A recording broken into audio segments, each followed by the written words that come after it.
بسم الله بسم الله الرحمن الرحيم الحمد لله رب العالمين ونصلي ونسلم ونبارك على سيدنا الأولين وسيدنا المرسلين سيدنا محمد وعلى آله وأصحابه أجمعين. So we finished our reading of, or at least the overview of 10 قواعد في تزكية النفس. Jazakallahu khairan. We finished that by Sheikh Abdul Razak ibn Abdul Muhsin al-Badr.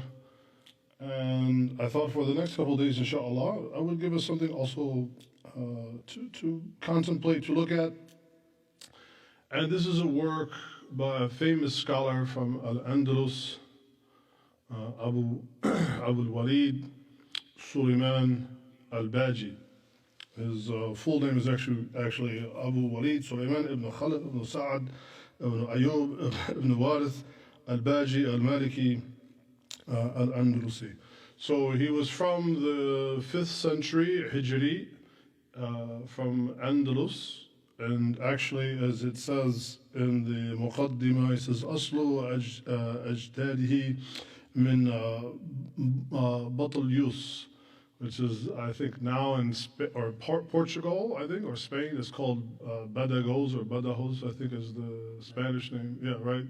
So it goes to show you, like, you know, his family was there for a long time, and this is when the Muslims, of course, were in Spain. So he's considered to be from the kaba'ir of the ulama, khassan and al-Malikiyya, bi-Andalus. So he's considered to be amongst the major scholars.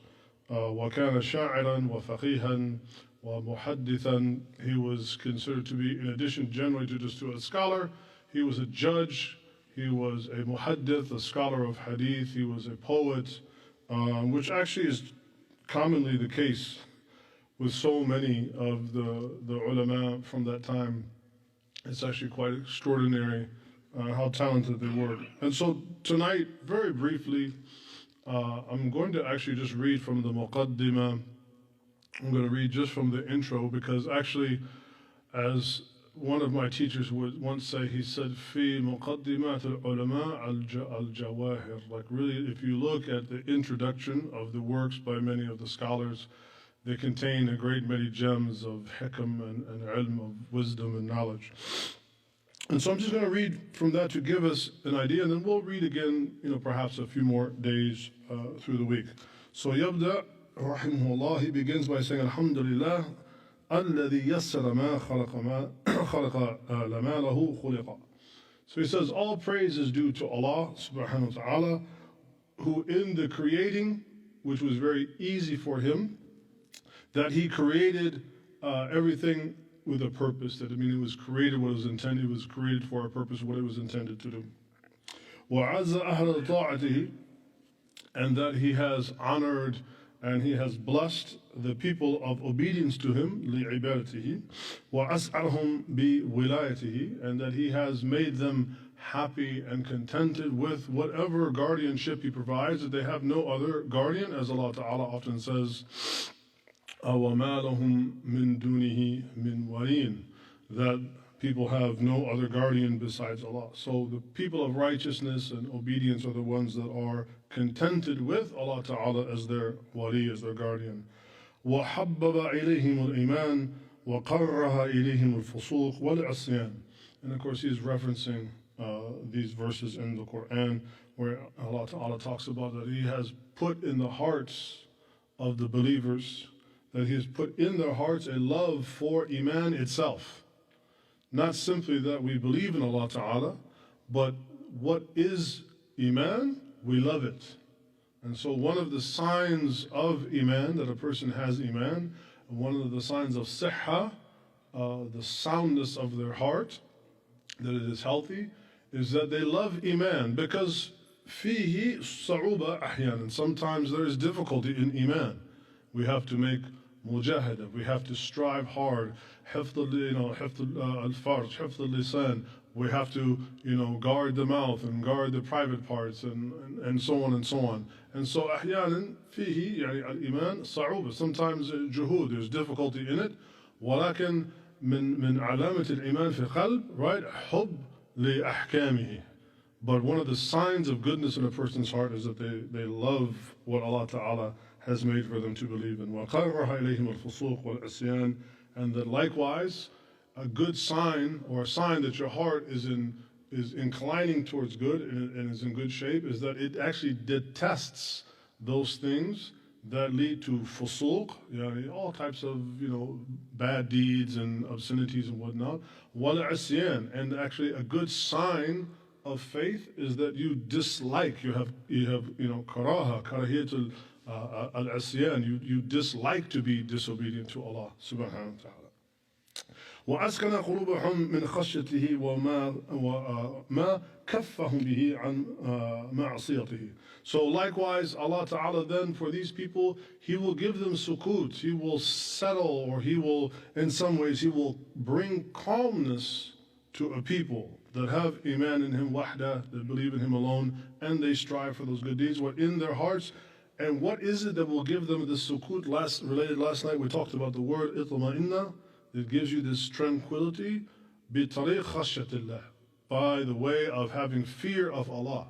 And so many times, especially I think in the English-speaking world, the word fear is a very much misunderstood word. People here say you have to live fearless. We would absolutely 100% disagree with this idea that we live with fear. مَنْ خَشَّ الرَّحْمَنَ بِالْغَيْبِ وَجَاءَ بِقَلْبٍ سَلِيمٍ.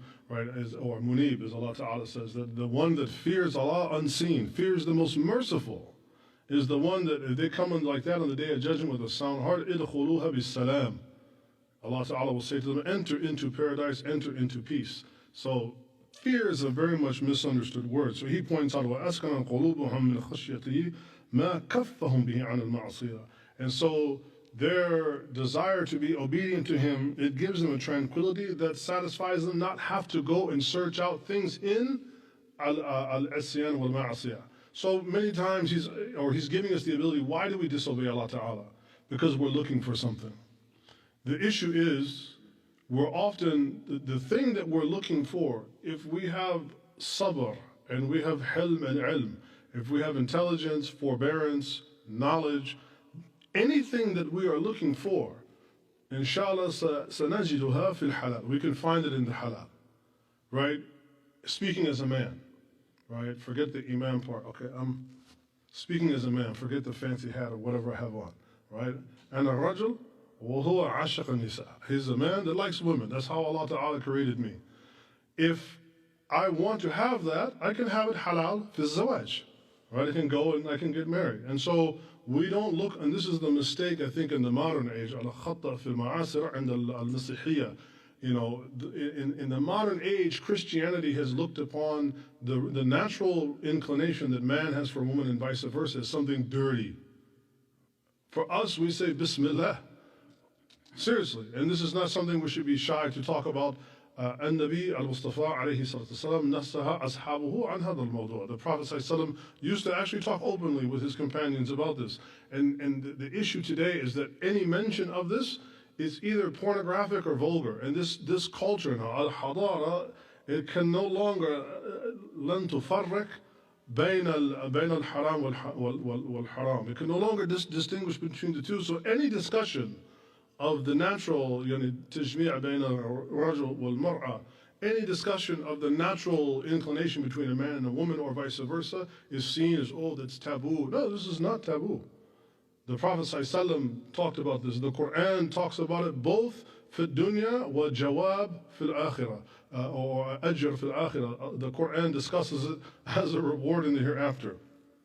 And so he's saying that the reason why we often disobey Allah Ta'ala is because what we're looking for, either we've learned to have the taste for the bad versus the good, or we haven't done our research, or we're just lazy, or whatever that can be. But whatever that you want to have in this life, if you want fulus, fi fulus halal wa haram. You want money, there's a halal way to make it, a haram way to make it. You want something to drink, there's sharab halal, sharab haram. You want something to drink that's either permissible, not permissible, food, al-akal, the same thing.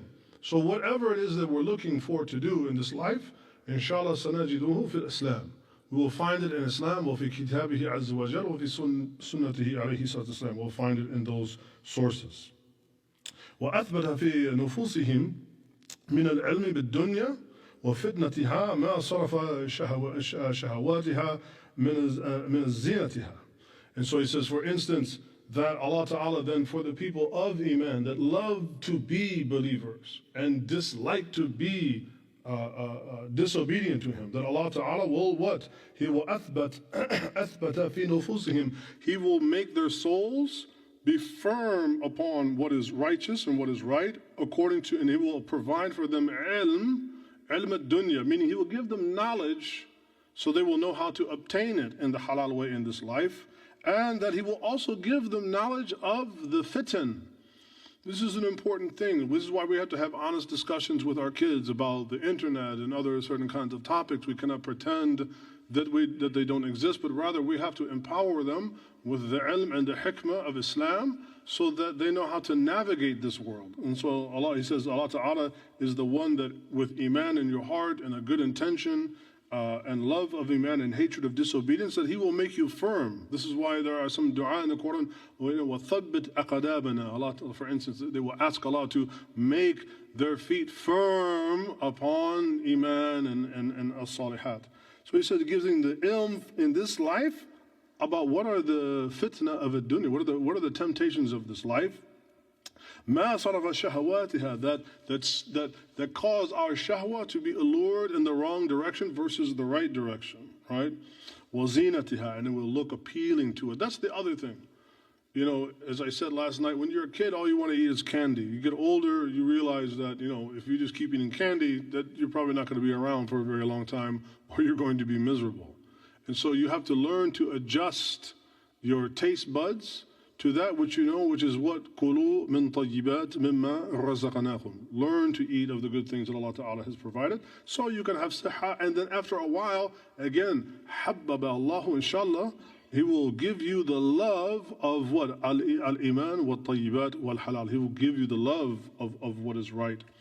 And then it says, فَغُضُّوا أَبْصَارَهُم. So when that happens, then that person, they are inclined to lower their gaze, right? They will lower their gaze anha وَقَضَبُوا آمَالَهُم. They will minha, and they will cut off having hopes of things in the haram. That's the other thing. We can't just be contented to do good because, okay, Allah is going to punish me. That's a good place to start, but really for the long period of a person's life, ultimately, you want to have a preference of wanting to do the halal. And that means cutting off hope, that little voice in the back of your head, the waswasa of shaitan that constantly wants to, wants to push you to do these things. And realizing that there is nothing in that. And so he said, for the salihin, these are the people that they cut off all hope of going back to the haram.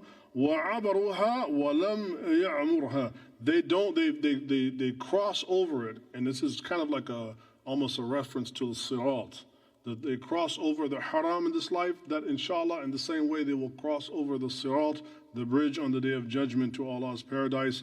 And he says, وَيَعْمُرُوهَا, that they will dwell within, inshallah, وَمِثْلُ نَصْلِ الشَّيْء هُمْ, inshallah, that they will be khalidina fiha, that they will dwell in paradise. And وَتَزَوَّدُوا مِنْهَا التَّقْوَى, and they learn how to take their provision from this life, but for the purpose of taqwa, right?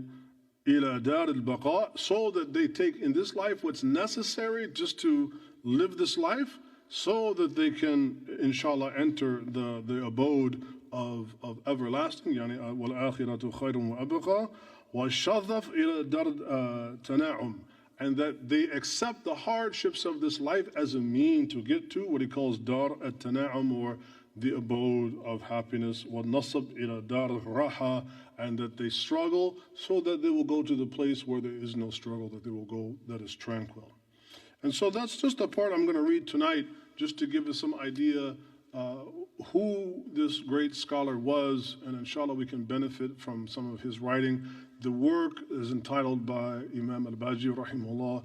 It's called Sunan al-Salihin, the way or the right of the people of righteousness, the Salihin, wa Sunan al-Abidin, and the way or the Sunnah of the people of Ibadah, the people of worship.